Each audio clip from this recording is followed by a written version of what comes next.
Hola a todos, bienvenidos a este diálogo con el presidente de la República, Daniel Noboa Sin.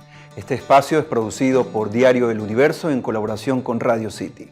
Los saluda Carlos Galecio y hoy me acompaña la editora política del mayor diario nacional, Gisela Ronquillo. Gisela. Buenos días a todos. Buenos días, presidente. Gracias por aceptar esta entrevista. Quería que me destaque cuáles han sido, según su criterio, las acciones más relevantes en esta etapa como inicial, ¿no?, de su mandato. Bueno, hemos manejado una crisis y hemos salido de un hueco. Recibimos 4.600 millones de dólares de atrasos en pagos, hemos tenido un invierno fuerte, recibimos un país muy violento y hoy en día, con el apoyo de las Fuerzas Armadas, de la policía y una estructura de seguridad renovada, hemos logrado bajar la violencia, hemos logrado bajar el número de muertes violentas por día y la gente siente esperanza, la gente siente que las cosas están mejorando y van a mejorar aún más. Entrando un poco a desglosar lo que usted ha comentado, quisiera abordar lo de seguridad, temas de seguridad. Usted resolvió declarar conflicto interno en el país y declaró como terroristas y grupos estatales no beligerantes a estas bandas criminales. Entonces, quería yo consultarle si no cree que esta declaración como que los eleva de nivel, ¿no? Porque finalmente son bandas criminales.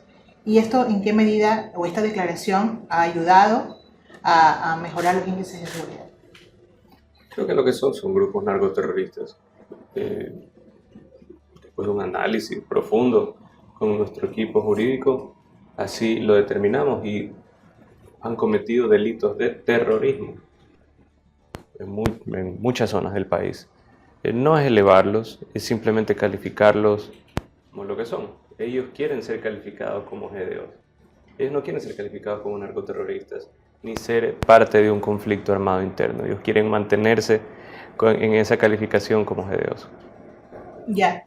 Le preguntaba yo, ¿eso en qué ha beneficiado esa declaración en el tema del combate a la inseguridad? O sea, ¿eso ha permitido que las Fuerzas Armadas salgan a las calles? ¿Cuál es el balance de esas operaciones? No solo que salgan a las calles, sino que sean considerados objetivos militares.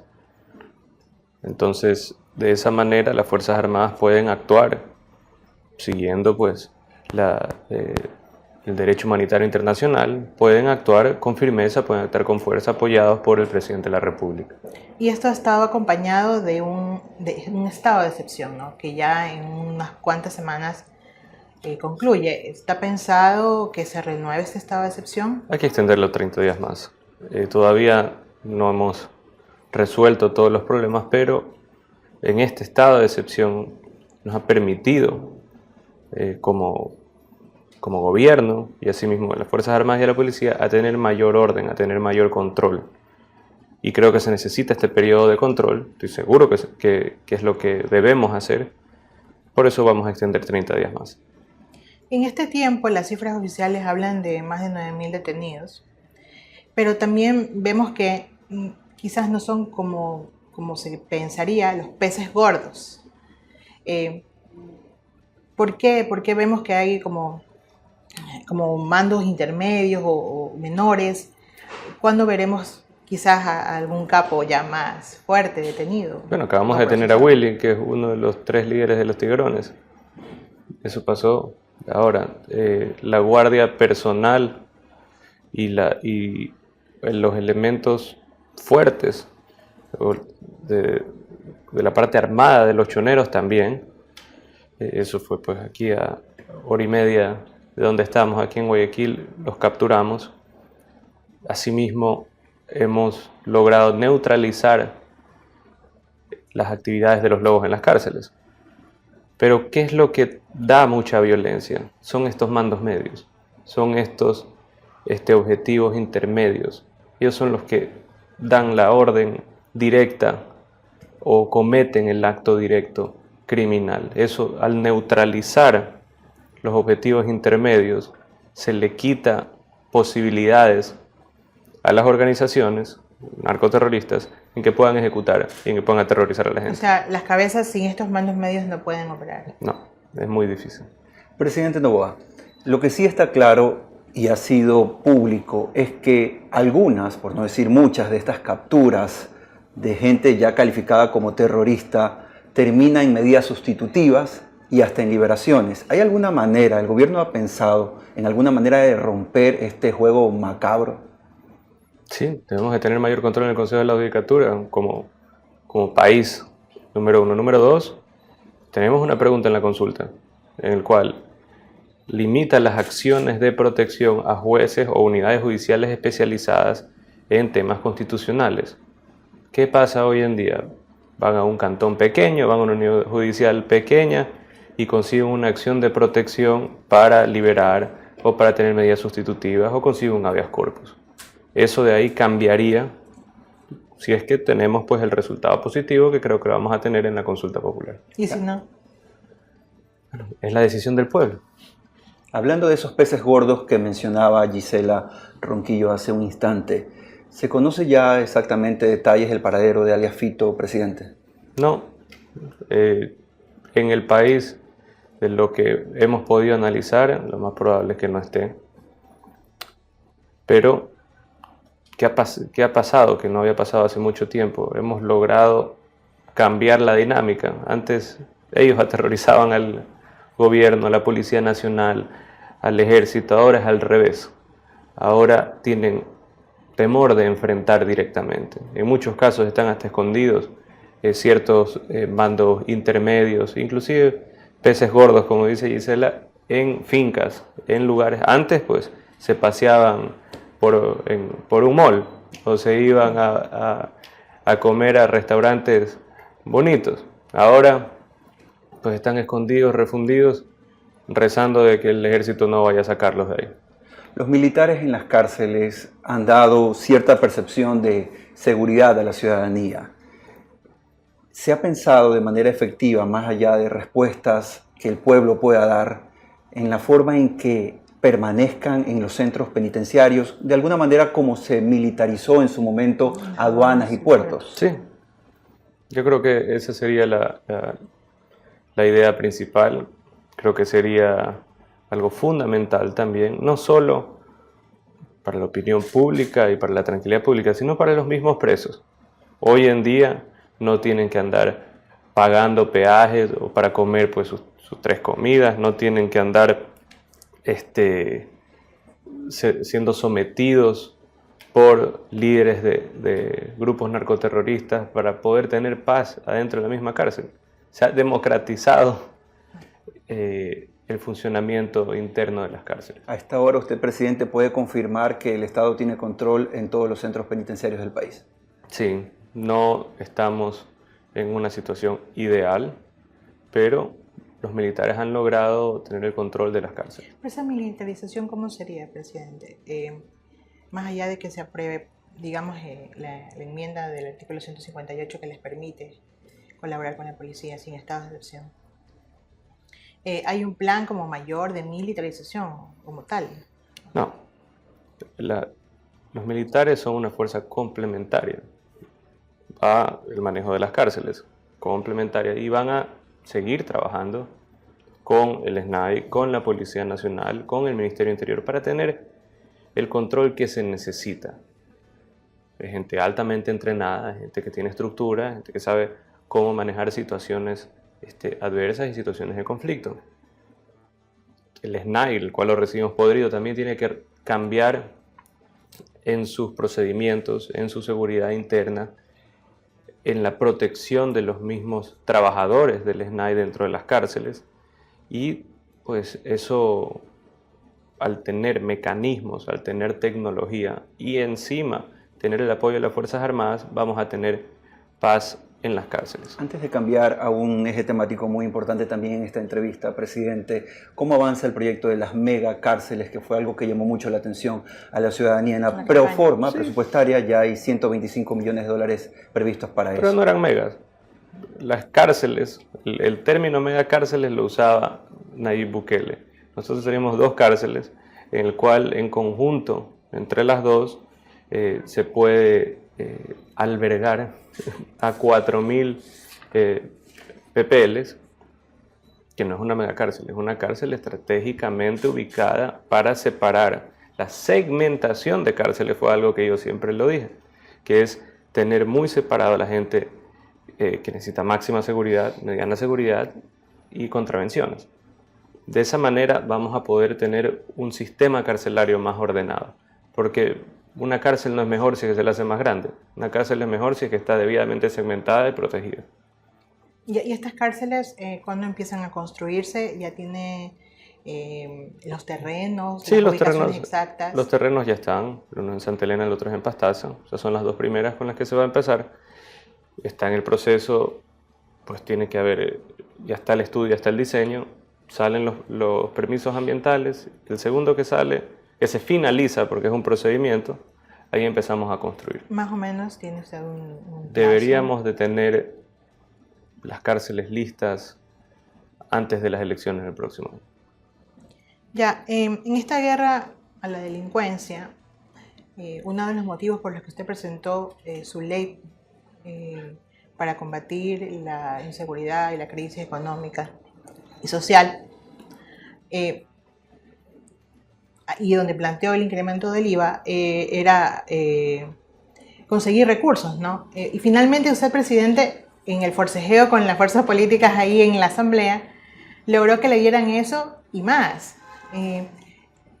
Mi pregunta es, una vez que llegó a sus manos la ley, ¿por qué en el veto no prescindió de lo otro que le dieron? Porque en principio era solo el IVA del 15%, finalmente usted lo modificó para subirlo al 13% y estos 2 puntos subirlos conforme avance la situación económica.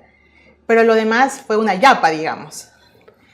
La yapa fue producto de conversaciones también, pero se necesita recursos. Si recibe 4.600 millones de dólares de retrasos de pago, y aún así pues hay sectores como la banca que en los últimos 2 años rompieron todos los récords, significa que algo no está cuadrando. Y sí necesitábamos tener una recaudación necesaria, y de ahí, con un análisis semestral, se verá si es que se reduce ICD, si es que se reduce el IVA. Pero, como cualquier planificación económica, nosotros debemos de ver diferentes escenarios, diferentes impactos. Y creo que el resultado fue el ideal. Necesitamos ahorita mayor recaudación, sin perjudicar la generación de empleo. Por ahí, escuchaba ahí a un economista que pues, toda su familia es banquera, que decía que esto iba a impactar en la generación de empleo. En los últimos 60 días hemos generado ya 50.000 empleos jóvenes entre 18 y 29 años. Ese es el impacto de la primera ley. Y la primera ley. 50.000 jóvenes entre 18 y 29 años. Contratados por las empresas que se acogieron a los beneficios que están en la primera ley. Correcto. Entonces, sí se puede hacer las dos cosas de una manera simultánea. Obtener recaudación, pero al mismo tiempo generar empleo. Quisiera que me precisara el IVA cuando entre en vigencia, ¿empieza con 15% Sí, o con 13%? Va a empezar con 15%. Ya. Tenemos 60 cantones inundados. Tenemos a todos los municipios y prefecturas con atrasos que me llaman todos los días, desde la prefecta del Guayas hasta el alcalde de Chone, hasta pues el alcalde de Chandía, diciendo pues cuándo se van a poner al día según ellos. Y nuestra respuesta es, desde el día que nos sentamos, hemos pagado todas las cuentas a tiempo. Estamos viendo cómo resolver la falta de pago del gobierno anterior. Y para eso se necesita recursos. No sabemos cuánto van a durar las lluvias. Se estima que 80, 90 días más. Y de ahí reevaluaremos. Es decir, no hay un tiempo en el que se va a quedar el 15% de IVA. No, el 15%, lo definitivo es el 13%. Sí, Y pero el empieza 15, con 15. Se empieza con 15. ¿Y cuánto tiempo va a permanecer el 15%? Porque en la ley dice que usted puede bajarlo, Esperemos que antes del próximo periodo sería lo ideal. La economía tiene que reactivarse para nosotros poder ir bajando el IVA. ¿Y cómo se va a hacer, presidente, para el control de precios? Porque, claro, aumenta al 15% el IVA, pero en algún momento que la economía mejore, se decide bajar al 14%, al 13%, pero los comerciantes, los empresarios, ¿cómo van ellos a regular sus precios conforme a esta fluctuación del impuesto? ¿De pronto está pensado algún tipo de control? Hablemos de la gran mayoría. La canasta básica no paga IVA. Las medicinas no pagan IVA. El transporte público no paga IVA. Educación no paga IVA. Transporte, inclusive pues facturación de transporte privado, no paga IVA tampoco. Entonces... No paga IVA, presidente, pero los costos alrededor del servicio X sí los paga. Por ejemplo, en el transporte público, usted me dice no paga, ¿no? Pero igual se paga IVA en compra de repuestos, de vehículos, ese tipo de cosas. Entonces, la exoneración de llantas también, exoneración tributaria de llantas. Entonces, no es tan blanco y negro como me lo está tratando de poner. En las cosas básicas, las cosas para el básico funcionamiento de la economía, el IVA no afecta, especialmente para la gran mayoría.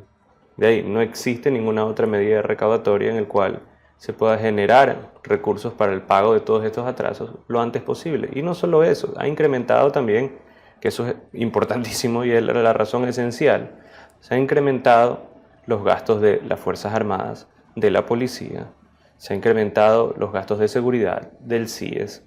Eso de ahí es una realidad. Es una realidad que tenemos que afrontarla. Y no había ninguna otra medida o mecanismo en el cual se reciba una recaudación rápida. Esa recaudación o lo que se prevé recaudar no está contemplado en la proforma de este año. ¿Por qué? Porque cuando se presenta la proforma todavía no entra en ejecución el IVA, todavía no se termina el proceso del veto. No se puede legalmente hacerlo, o sea, presentar una proforma si es que todavía no no se ejecuta el veto. Pero, por ejemplo, yo le entiendo esta parte de que no se cuenta, digamos, legalmente con ese dinero todavía. Pero, por ejemplo, se incluye una fuerte suma en lo que tiene que ver con monetizaciones. Uh-huh. Y eso es dinero que tampoco hay, y sin embargo consta, porque es la aspiración de que vamos a vender tales tipos de bienes. Y está, pero no hay la plata. Sí, reducción de gastos, número 1. Número 2 es la venta o el cruce de deudas con activos. El Estado tiene un pocotón de activos de inmobiliar, tiene un pocotón de activos en ciertos ministerios ociosos, que es mejor venderlos, cruzar deudas, sincerar las finanzas y no tener excedente de gasto también. Nosotros tenemos bienes en ciertos ministerios de edificios que no se han usado en años y aún así se paga un seguro, por ejemplo. Entonces todo eso es una manera de bajar el gasto del Estado significativamente, de volverlo más eficiente también de una manera integral, y en la parte laboral que no exista piponazgo, que no exista gente que no está haciendo nada. Se los reubica, no se los saca, pero se reubica. Si es que hay un lugar donde sobran 10 abogados y otro lugar donde faltan 10 abogados, se los mueve de un lugar al otro. Pero no es que se los reubica, no se los despide, es decir, el dinero sigue pagándose. Entonces, ¿dónde está el ahorro, digamos? Hay mucho ahorro en gastos administrativos, hay mucho ahorro en eficiencias como el avión de Petroecuador, que operativamente cuesta más de 18 millones de dólares al año. Eso le doy un pequeño ejemplo. Asimismo, hay exceso de gasto en ciertas áreas. Se paga sobre tiempo a personas cuando hay gente que está sin trabajar, igual recibiendo sueldo en otro lado. La manera de reducir el sobretiempo y mover gente de un lado al otro tiene un ahorro laboral a nivel global de más del 15%. Eso es mucho. Entonces sí debemos de administrar el Estado como un Estado eficiente, no como una empresa, como un Estado eficiente. Estamos desarrollando este diálogo con el presidente de la República, Daniel Noboa Asín, en un espacio producido por Diario El Universo y Radio City. Presidente Noboa, hablemos de un tema caliente, los subsidios a las gasolinas Extra y Ecopaís, que ya ha adelantado como intención el gobierno. ¿Cómo lograrlo efectivamente sin que las calles se incendien, como ocurrió o como le ocurrió a sus antecesores Lenín Moreno y Guillermo Lasso? Bueno, porque la principal eliminación del subsidio en el caso de ellos era lo que más afectaba a la productividad, que era tocar el gas y tocar el diésel. Nosotros no vamos a tocar el gas y no vamos a tocar el diésel. Eso es el concepto más básico, es ayudar a que tengamos productividad. El subsidio al diésel es esencial. El transporte público usa diésel, la maquinaria agrícola usa diésel, construcción, minería, desarrollo de infraestructura. Esa confianza, presidente, se la da el hecho de que tenga usted acuerdos políticos con sectores importantes. Digo esto porque cada vez que se habla de aumentar el precio de los combustibles en este país, históricamente, y usted lo sabe, la cosa se pone complicada para cualquier gobierno. Sí, pero también me he tomado la molestia de revisar los puntos, por ejemplo, de la CONAIE y lo que quería Leonidas Issa y lo que recomendaba él. Una de las cosas que recomendaba era esto. Está dentro de lo mismo que él se sentó en lo que decían que eran las mesas de diálogo con el gobierno anterior. ¿Está revisado esos acuerdos? No, yo he revisado lo que escribieron. Son acuerdos del gobierno pasado. Nosotros tenemos una forma diferente de hacer las cosas, pero somos conscientes. Cuando hay algo que hace sentido y que tiene un fundamento, sí lo aplicamos. Desde el Ministerio de Economía, presidente, se ha mencionado que con las medidas que está tomando este gobierno se podrían abrir puertas, palabras textuales del ministro, para nuevos préstamos multilaterales. ¿En qué organismo se ha pensado y cuánto se pretende captar? Más que los organismos multilaterales es restablecer la confianza mundial. ¿Eso qué permite? Permite inversión. Permite inversión, permite financiamiento internacional de estados, no solo de los Estados Unidos o de Europa, sino de Asia, del Medio Oriente. Para nosotros nuestra visión no es fiscalista en lo absoluto, ni creer que la única solución para todos nuestros problemas es tener una línea de crédito del Fondo Monetario Internacional. Si es que las condiciones se dan y nos pueden ayudar con un financiamiento adicional, sería bueno, pero no es nuestro único camino. Nuestro camino es estar abierto al mundo, a la inversión, estar abierto a financiamiento internacional, estar abierto a posibilidades como preventa petrolera en condiciones favorables. Esa es la visión del país. No es nuestra meta tener todo lindo solo para el Fondo Monetario Internacional o el Banco Mundial. Nuestra meta es estar suficientemente sólidos para que a ellos les interese financiar. Una precisión en cuanto a los subsidios, presidente. En alguna entrevista, la ministra de Energía decía que ya tenían listo como una especie de borrador de plan que se le van a entregar. ¿Cómo sería esta eliminación de subsidios de los combustibles? ¿Y cuándo empezarían? El sistema es esencial. Tiene que ser con un sistema de compensaciones para que no haya, pues no estaríamos fomentando nosotros mismos el contrabando, sino que sea un sistema de compensaciones a grupos específicos que sí los necesitan. Por ejemplo, taxistas. Eso funciona mejor con un sistema de compensación a hacerlo todo al revés, ¿sí? Porque se presta después para contrabando y no queremos que eso pase. Y en cuanto a fechas, presidente, ya deberíamos pronto, en el segundo trimestre del año, empezar a aplicar un sistema de bandas y eliminación de ciertos subsidios progresivos. Repito, sin tocar al área productiva en lo que es diésel, ni tocar el subsidio del gas. Política. Se viene la consulta, presidente. Quería que me contara un poco cómo ha pensado usted el tema de la socialización o la divulgación de los contenidos de la consulta y el referéndum. ¿Usted va a ser el vocero o los ministros? O ¿cómo han pensado hacer campaña, si se quiere? Yo creo que para que sea una campaña sólida tiene que ser una campaña ciudadana también. No solo los ministros, sino grupos sociales, los mismos gremios, juristas, conocidos. Así creo que sí puede tener éxito la consulta y nosotros vamos a impulsar eso. Usted también, como presidente, en la figura del presidente. Yo estoy proponiendo la consulta, claramente. Para mí es importante hablar de ella y dejar ciertos puntos claros. porque va a haber gente, especialmente opositores políticos, que dicen, chuta, si es que nos gana la consulta, ahí sí ya nos fregamos. Entonces van a tratar de engañar a la gente con ciertas cosas que no son necesariamente verdad. Por ejemplo, dicen, ay, va a botar la plata, 60 millones de dólares en la consulta. De todas formas, constitucionalmente, por el 158, tenían que hacer la misma cosa. La única diferencia era la papelería, que eran 5 millones de dólares de diferencia. Entonces, o una pregunta era una consulta de 54, 55 millones de dólares, o 10 preguntas o más iban a costar 60. Entonces eso de que dicen que esa plata pues la están malgastando, de todas formas constitucionalmente se tenía que estar. Es más, estamos volviendo más eficiente esa misma consulta con preguntas que a la gente sí le importa. La gente quiere más seguridad, la gente quiere empleo, los jóvenes quieren oportunidades diferentes de contratación.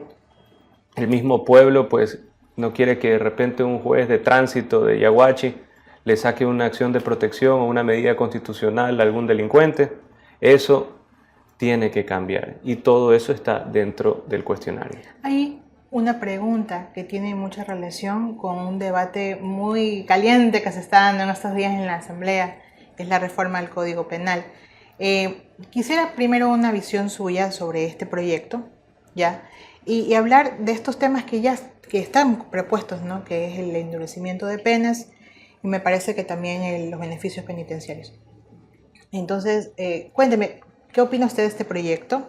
Estamos a favor del endurecimiento de penas, no estamos a favor de las reformas del COIP que fueron hechas, pues, digamos, para no ser insultante, de una manera muy discreta, el cual no estábamos todos de acuerdo. No estoy de acuerdo en las reformas del COIP que están buscando, que es un recurso de revisión adicional si es que viene algún dictamen favorable de alguna corte internacional. Creo que eso está claramente direccionado y no estamos de acuerdo. Lo que también se decía de los sectores políticos en la Asamblea es que al gobierno no le interesaba tampoco que se apruebe este proyecto porque contiene temas que están ya en la consulta. Pero por supuesto, ¿cómo no va a convenir? Las preguntas son bastante claras y tienen sus anexos. Querían reformarlo de tal forma en que las preguntas pierdan fuerza o pierdan valor.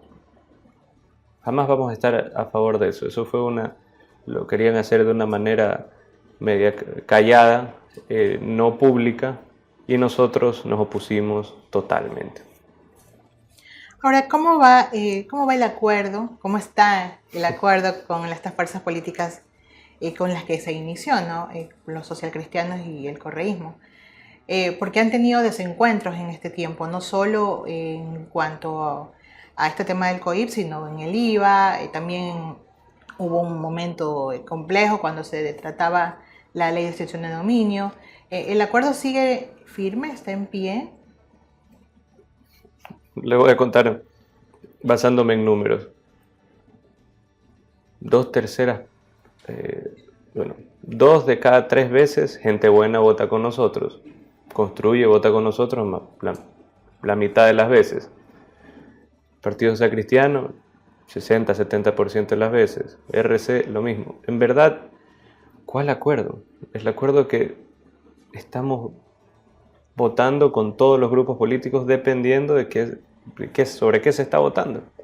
Usted ya rompió relaciones con Rafael Correa, eso es obvio. Con Jaime Nebot, ¿cómo están? Un presidente de la República tiene que hablar con todos. No se puede andar cerrando. Y la opción de Daniel Noboa no fue una opción anti nada. Entonces, si fue elegido así, tengo que mantener mi postura y mi accionar. Pero al expresidente Correa sí le molestó la mofa de Vico Gisnay. Sí, a mí me molestó también que diga que como él es académico, él puede definir quién es bruto y quién no es bruto. Pero tenemos la misma cantidad de títulos. Le preguntaba a Carlos sobre la relación con Jaime Nebot. ¿Cómo está? Bien, hay cosas que estamos de acuerdo, cosas que no estamos de acuerdo. Eso es una relación política. No es que pues andamos de ñañerías con nadie. Es tener una relación política.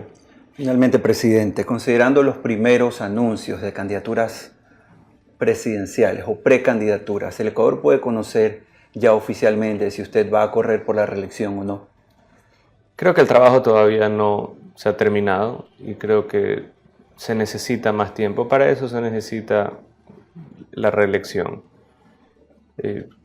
Yo serviré el tiempo que, uno, la Constitución me otorgue, dos, que la gente quiera apoyar. Hoy en día la mayoría de los ecuatorianos están con esperanza, sienten que ya hay gobierno, sienten que las cosas se están haciendo mejor y ya me debo a eso.